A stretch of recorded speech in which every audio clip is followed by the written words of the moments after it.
La seconde main permet de s'offrir des pièces exceptionnelles. Mais voilà, entre les revendeurs de Gunnisheen, les photos générées par intelligence artificielle et même des étiquettes échangées pour faire croire à une composition qui n'est pas la bonne en réalité, comment s'y retrouver? Vous avez peut-être remarqué comme moi l'explosion d'annonces sur Vinted illustrées avec des photos générées par intelligence artificielle. Pour les repérer, c'est en général assez simple, néanmoins si on n'a pas l'habitude, il faut quand même un petit peu développer son œil. Vous avez ce filtre un peu jaunâtre qui est typique des photos générées par intelligence artificielle, mais votre meilleur allié restera toujours le zoom.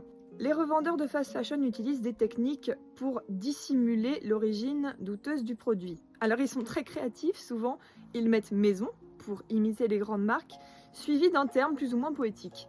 Maison visage, maison mésange d'hiver, maison ruban de soie, maison je ne sais quoi. Donc si vous voyez des vêtements avec ce style très à la mode, des robes qui se veulent imiter les robes anciennes, dans un style très rétro et avec estampillé maison, méfiez-vous.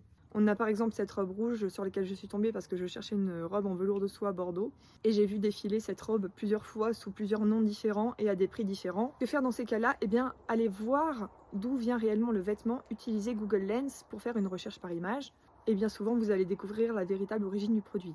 Vous avez ensuite deux autres solutions pour éviter de vous faire avoir. La première, c'est la composition. Les vêtements de fast fashion sont majoritairement en matière synthétique. Demandez à voir les étiquettes, regardez si on voit les photos du vêtement de près. Parfois, il y a des petits malins qui s'amusent à découdre les étiquettes, voire à en recoudre d'autres, ce qui est encore plus grave. Ce n'est ni plus ni moins que de la contrefaçon, donc dans tous les cas, vous pouvez faire un litige pour cela. Et enfin, au-delà de la composition, regardez vraiment les finitions. Il est absolument impossible qu'un vêtement de fast fashion soit bien fini. Vous allez avoir des boutonnières mal faites.